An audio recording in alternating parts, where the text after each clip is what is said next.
பெருவரிலிருந்து ரூஹ் பறிக்கப்பட்டு தொண்டக்குழிக்கு ரூஹ் வந்து சேர்ந்து விட்டால் இந்த கட்டத்துக்கு சொல்லப்படும் கர்கராவுடைய நேரம். தொண்டக்குழியில ரூஹ் வந்து கர்கராவுடைய நேரம். தௌபாவுடைய கதவு மூடப்பட்டு விடும். ஆலமுல் பர்ஸஹுடைய கதவு திறக்கப்பட்டு விடும். இதற்கு பிறகு தௌபாவுடைய கதவு மூடப்பட்டு விடும். தௌபா ஏற்றுக்கொள்ளப்பட மாட்டாது. இந்த கட்டத்துக்கு பிறகுதான் ஃபிரௌன் தௌபா செய்தான். அல்லாஹ் அவனுடைய தௌபாவை ஏற்றுக்கொள்ளவில்லை, அவனுடைய ஈமானை ஏற்றுக்கொள்ளவில்லை. அல்லாஹ் சொல்லுகிறான், ஃபலௌலா இதா பலகத்தில் ஹுல்கூம் வஅன்தும் ஹீனஇதின் தன்துரூன். நீங்க அனைவரும் அவரை சூழண்டு பார்த்துக் கொண்டிருக்கிறீங்க. அன்புக்குரிய சகோதரர்களே, அன்பான பெரியார்களே, எத்தனையோ பேருடைய ஜனாசாவில் பங்கெடுத்தோம், எத்தனையோ பேருடைய சக்கராத்தை பார்த்து விட்டோம், எத்தனையோ பேருடைய ஜனாசாக்களை தூக்கி அடக்கம் செய்து விட்டோம். இதே போல் ஒரு நாள் நாங்களும் இந்த நாளை சந்திக்கத்தான் இருக்குகிறோம். விரும்பியோ விரும்பாமலோ, நேசித்தோ நேசிக்காமலோ இந்த கட்டத்தை நாங்கள் அனுபவிக்கத்தான் போகிறோம். தொண்டக்குழிக்கு ரூஹ வந்து சேர்ந்தால் கர்கராவுடைய நேரம். தௌபாவுடைய கதவு மூடப்பட்டுவிடும். ஆலமுல் பர்ஸஹுடைய கதவு திறக்கப்பட்டுவிடும். தௌபா ஏற்றுக்கொள்ளப்பட மாட்டாது. அன்புக்குரிய சகோதரர்களே, பெரியார்களே, ஸல்லல்லாஹு அலைஹி வஸல்லம் ஒரு யதார்த்தமான உண்மையை சொன்னார்கள். தமூதூன கமா தஈஷூன். எப்படி வாழுகிறீர்களோ அப்படித்தான் மௌத்தும் உங்களை வந்து சேரும். சுப்ஹானல்லாஹ். குர்ஆனுடைய திலாவத்திலும் அல்லாஹுடைய பெயரை சொல்லிக் கொண்டும் நல்லதை பேசிக்கொண்டும் வாழ்ந்திருப்போம் என்றிருந்தால் அதே நிலையில் தான் எங்களுடைய மரணத்தை நாங்கள் சந்திப்போம் இன்ஷா அல்லாஹ்.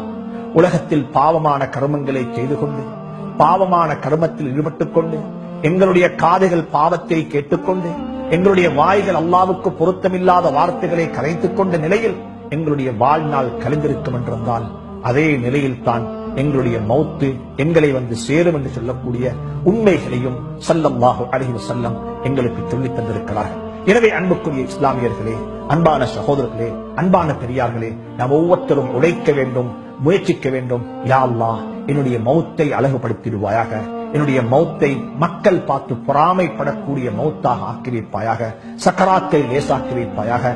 கல்லா இதா பலகத்தித் தராகி வகீல மன் ராக் வظن أنه الفراق والتفت الساق بالساق. தொண்டக்குழிக்கு ரூஹ் வந்து விட்டால் குடும்பம் என்ன செய்வார்கள், குடும்பத்துடைய கதை எப்படி இருக்கும் என்பதையெல்லாம் அல்லாஹ் சுப்ஹானஹு வ தஆலா இந்த ஆயத்தின் ஊடாக எங்களுக்கு படம் பிடித்து சுட்டிக் காட்டுகிறான். தொண்டக்குழிக்கு ரூஹ் வந்து சேர்ந்து விட்டது.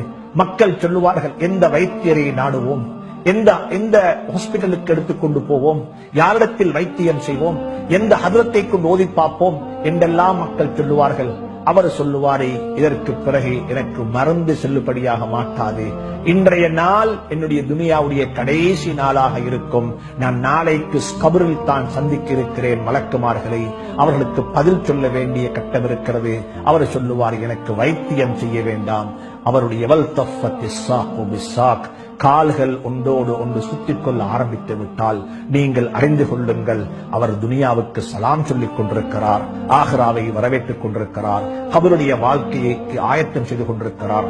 அல்லாஹ் சுப்ஹானஹு வ தஆலா நம் அனைவர்களுக்கும் ஆரோக்கியமான, மக்கள் பார்த்து பொறாமைப்படக்கூடிய பரக்கத்தான கலிமாவுடைய குர்ஆனுடைய மௌத்தை நம் அனைவருக்கும் அல்லாஹ் நசீபாக்குவானாக.